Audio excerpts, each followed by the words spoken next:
الآن نعيش في زمن الكورونا. في فقه التحولات، ما موقع زمن الكورونا وما بعد الكورونا؟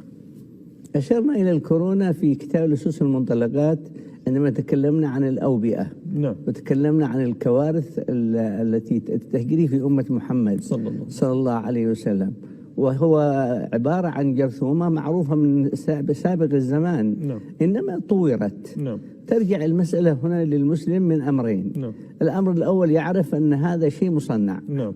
هذا شيء بديهي. نعم. أنه مصنع لأسباب يعرفوها أصحاب هذه نعم. الفكرة، إما اقتصادية أو سياسية أو نعم. اجتماعية أو غير ذلك، أو حتى دينية. نعم. الأمر الثاني أن مثل هذه العلل ستستمر وستظل كل يوم تتطور، كل نعم. يوم يأتي مثلها وشبهها. الشيء الغريب في هذه نعم. المعروفة بالكورونا أنها ارتقت إلى نوع من أنواع العلامات من علامات الساعة، لأنها حدث لا يشبه حدث. نعم. أولا أنها شملت العالم. نعم.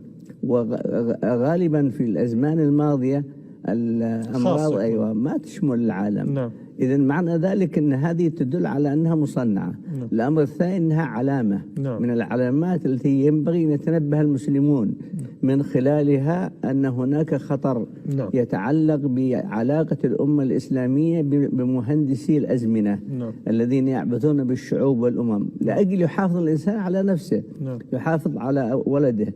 في كتابنا النبذة الصغرى باب كامل. نعم. حماية المسلم من الفتن. نعم. كيف يحمي نفسه من الفتن. الكورونا فتنة. نعم. وصراع ونزاع. نعم. في الصحافة، في الإعلام، في كل شيء. نعم. كيف يمسك الإنسان نفسه. نعم. يتجنب الأمر. ألزم بالقيام بما ألزم به من التلقيح أو التطعيم، يقوم بذلك كمهمة تلزم أمام ولي الأمر. نعم. استطاع أن يتجنب ذلك يتجنب ذلك. نعم. ما استطاع، لكن المهم يعرف أن هذه فتنة. نعم. يريد الله سبحانه وتعالى بها أمر أجراه على أيدي أعداء الإسلام. نعم. في الأمم. شكرا جزيلا فضيلة العلامة الدكتور الحبيب أبو بكر العدني بن علي المشهور، الداعي والمفكر الإسلامي الكبير. كما أشكركم أحباء المشاهدين الكرام على حسن المتابعة. Nah, itu dia penjelasan tentang corona dari Guru Mulia Al-Habib Abu Bakar Al-Adani. Di sini saya ingin menjelaskan lebih jelas tentang apa yang beliau sampaikan. Dan di sini saya mengumpulkan 9 poin penting yang mudah-mudahan dengan 9 poin penting ini kita semua lebih bisa memahami apa yang disampaikan oleh Al-Habib Abu Bakar Al-Adani. Yang pertama, di video tersebut disebutkan tentang namanya fikih tahawulat. Jadi mungkin sebagian kita masih belum paham apa itu fikih tahawulat. Intinya fikih tahawulat itu fikih tentang membahas tanda-tanda kiamat atau ilmu tanda-tanda kiamat yang didasari dengan Al-Quran dan As-Sunnah An-Nabawiyah. Kalau ibadah yang lain seperti sholat, puasa, zakat, itu namanya fiqhul ibadah, fikih tentang ibadah. Kalau kawin itu namanya fiqhul ankihah. Kalau warisan itu namanya fiqhul faraid. Nah, kalau masalah tentang tanda-tanda kiamat itu namanya fikih tahawulat. Poin kedua, Al-Habib Abu Bakar menyebutkan Kitab Al-Usus Al-Muntalaqat. Nah, kitabnya sudah ada bersama saya. Ini namanya Kitab Al-Usus Al-Muntalaqat. Beliau di situ di videonya menyebutkan bahwa corona telah disebutkan di dalam kitabnya. Iya. Jadi Kitab Usus Muntalaqat cetakan ketiga di halaman 318. Ini di sini. Di sini disebutkan walaysa bi ba'idin an takun hadhil amrad musanna'ah bi ta'ammud bi aidi anasir syarr fil alam li asbab siyasiyah atau iktisadiyah atau abathiyah.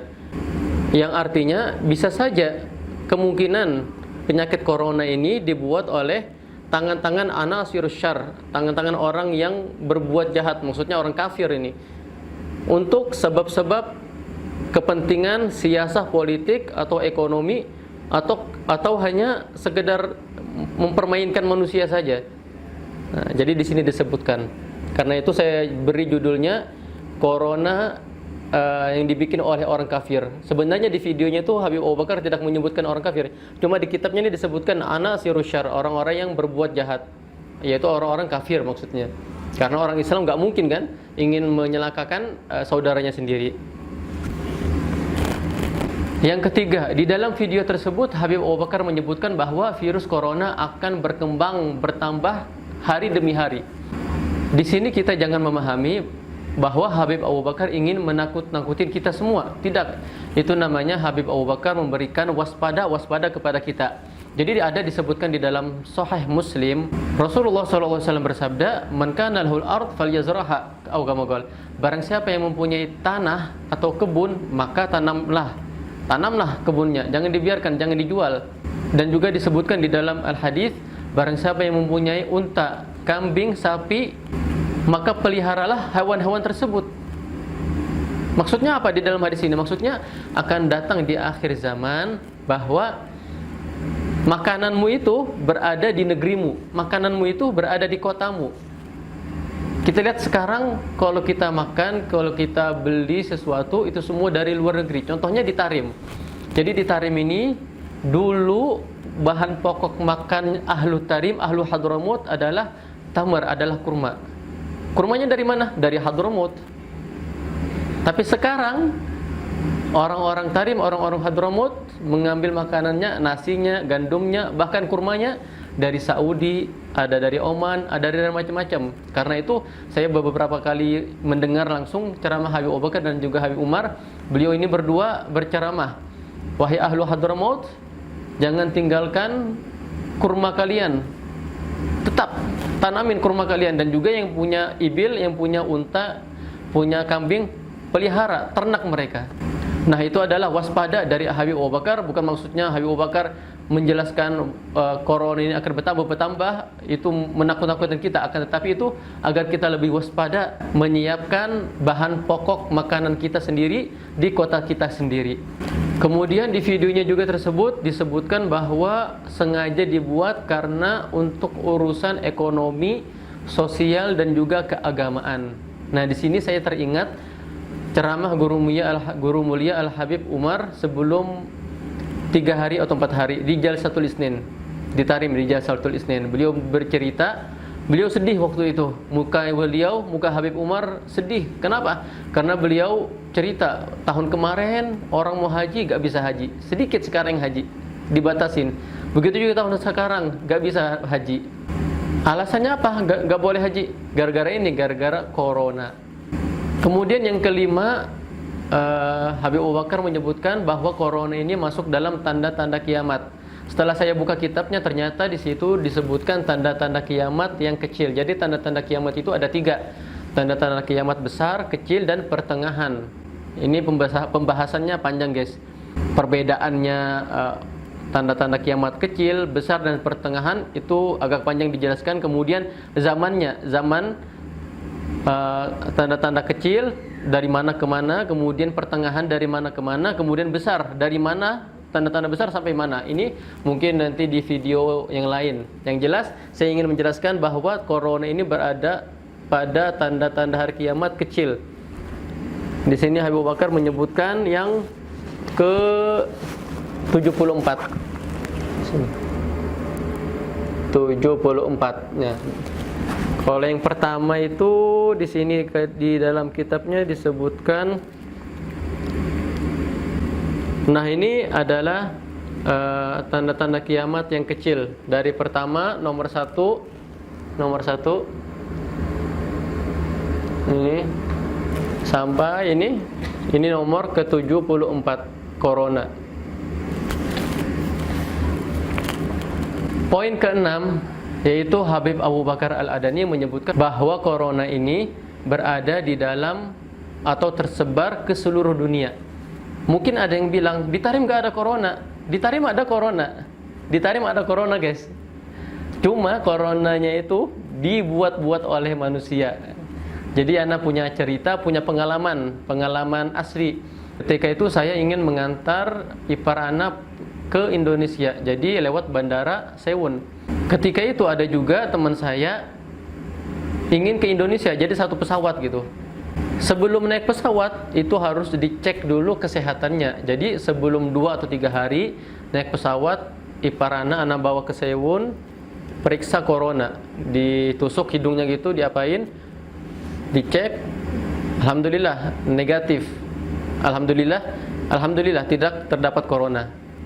Nah, ada satu laki-laki ini yang mau satu pesawat, dia itu cek, setelah dicek dia itu dapat positif corona, dia itu terkena corona. Tapi dia tuh nekat aja. Akhirnya dia ke Bandara Sewun sama-sama kita, tapi beda mobil, sama-sama kita. Kemudian check in, kemudian cek kesehatan, dilihatin kesehatan Iparana, oh bagus, nggak ada corona, silahkan masuk. Yang satunya ini, yang laki-laki ini, dia punya corona. Dilihatnya, kamu punya corona, langsung udah dibolehkan masuk, diusir langsung. Anak tanya, kenapa kamu keluar? Anak kedapat corona. Corona dari mana? Ente sama anak sama-sama ngomong, sama-sama duduk, saliman, bahkan anak saya Maryam, Abu Bakar, itu sama dia juga, dipegang juga. Bahkan ketika itu, kebetulan di situ Habib Taufik Pasuruan Assegaf datang juga dari Indonesia. Dan teman anak ini saliman sama beliau, sama anak-anak Habib Taufik, sama murid-murid beliau. Videonya sudah saya buat sebelum beberapa bulan. Nanti saya taruh link videonya di deskripsi. Nah, itu teman saya saliman sama saya, saliman sama semuanya. Setelah beberapa hari saya nggak sakit. Saya nggak percaya kalau itu corona. Nggak percaya sama sekali. Dia megang anak-anak, saya biarin. Dia megang Maryam, Abu Bakar, saya diamin aja, nggak apa-apa. Nah, terus itu setelah beberapa hari dia istirahat, dia periksa lagi ke Sewun. Ditusuk lagi hidungnya itu, dimasukin. Setelah dilihat dia sehat, bukan corona. Akhirnya dia pulang ke Indonesia setelah beberapa minggu gitu. Nah, jadi di Tarim itu ada, cuma kayak dibuat-buat gitu guys. Kayaknya nggak paham juga aneh. Maksudnya itu ketika itu dia cerita ke Ana, kenapa kalau bisa pertama kali positif corona, yang kedua kalinya enggak. Ternyata dia itu cerita sebelum dia ke Sewun, dia itu ke main futsal malam-malam. Jadi setelah main futsal capek banget, langsung ke Sewun, langsung cek corona.